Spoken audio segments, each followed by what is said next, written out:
Lady chased my friends and I with a knife.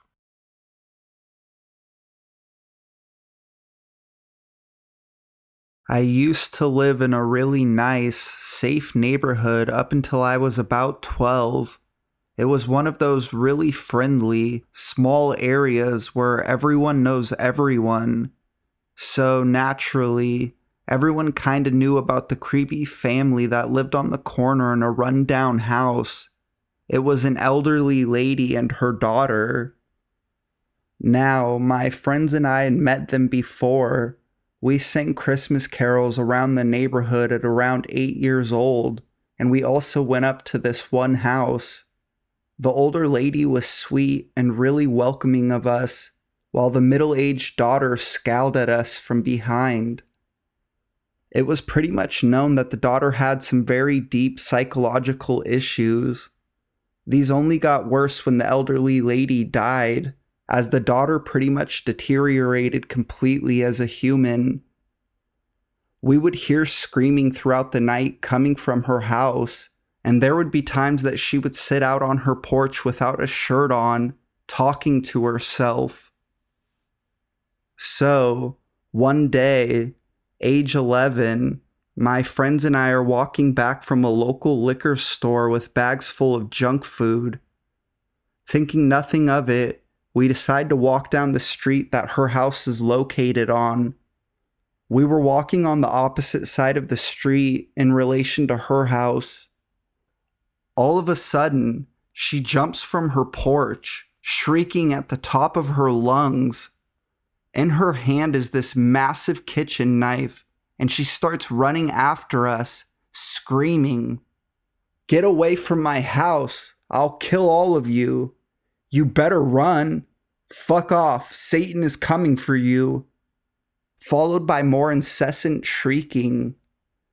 Adrenaline kicked in and my friends and I ran like fuck.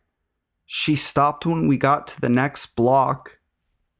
Many tears were shed and we were very shaken. My friend dropped her corn nuts and we went back for them. Yes, actually. Needless to say, creepy kitchen knife lady, let's not meet again.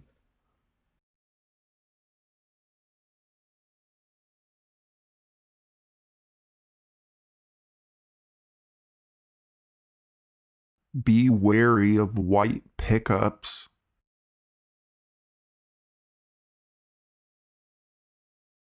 This happened to me not too long ago.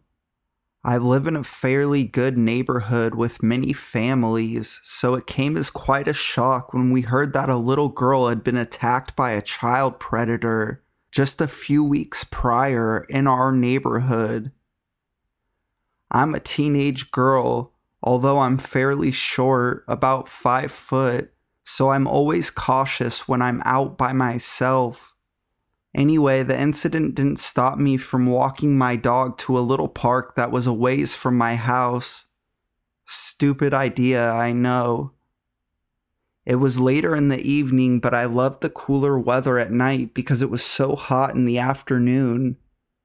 As I was walking my dog, who is a very small lap dog, I noticed this white pickup truck driving by quite slow. I thought it was strange, but I figured he didn't want to speed in the neighborhood. I turned a corner to a long, dark, and quite desolate street with no homes. I casually looked back and see the same white truck has done a full turnaround at the roundabout and was now coming back towards me on the other side of the road. But this time he was much slower. He passed me and came to a stop. Now I was slowly walking towards his truck. I knew something was off and I knew to always trust my instincts. I tried to get a picture of his license plate, but my hands were too shaky and it was too dark outside. Not to mention he had his lights completely off. I decided to hell with that and I started jogging back towards my house. I was worried he would follow me, so I turned one street prior to mine and cut through the middle, eventually back at my house. I would occasionally glance over my shoulder, but to my relief, he wasn't following me. I decided not to chance it and went home anyway. I told my father, who was an officer, right away what had happened, and being the overprotective dad he is, he got really pissed and jogged down to where I told him I saw the truck. My father said that he saw the same white truck in the same place where he had stopped and asked the driver what he was doing in our neighborhood or if he was lost. But what my dad saw made him furious. He had never seen that man in our neighborhood, nor did he recognize him as one of our neighbors, and he wasn't wearing anything but a jacket. The thought of it made me absolutely sick. My dad called in and reported the man, although we never heard anything else about it. I never took another walk at night by myself, and I learned to always trust my instincts when it came to seeing anything sketchy. Man in the white pickup? Let's not meet again.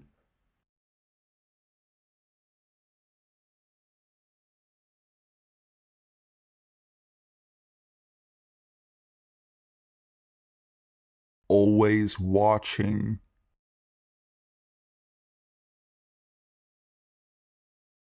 Back when I was in the 7th grade, our teacher arranged a field trip for us to the biggest library in the city so we could do some research for our projects. This library is huge. It has 4 stories and takes up a large portion of a mall. We were super excited as we got to make our own groups and essentially got to relax in a building with free Wi-Fi.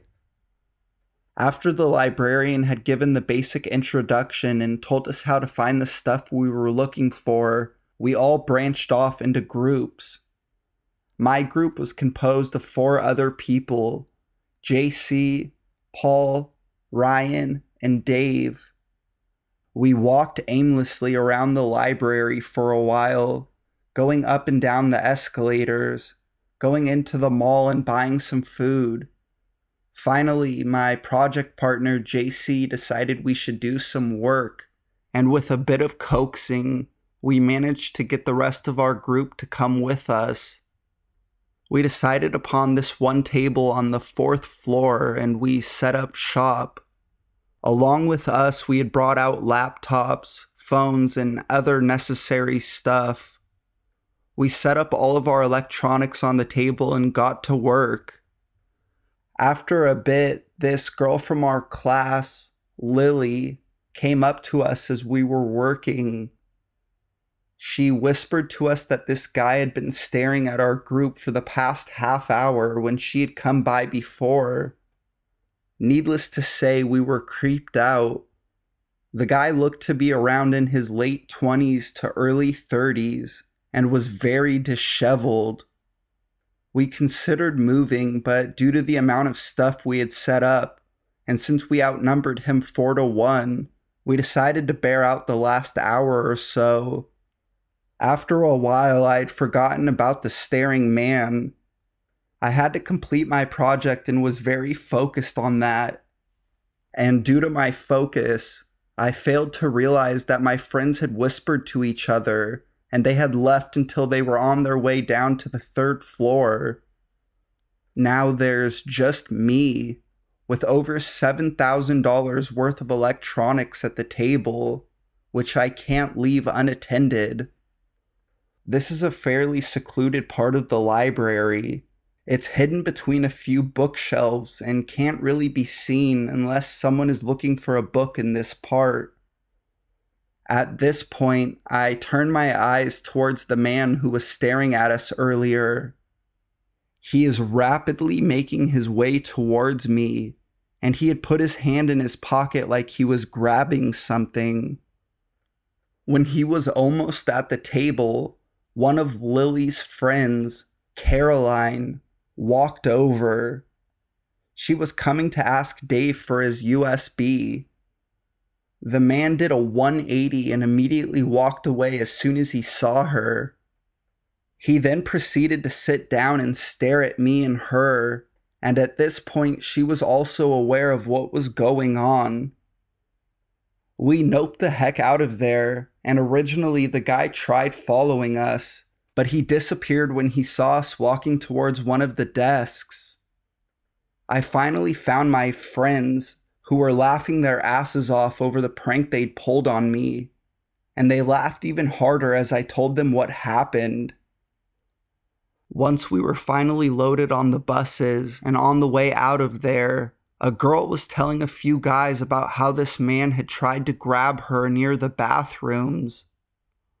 I asked her how he looked, and she gave the exact description of library guy. So, library guy, can we, not meet? Thanks.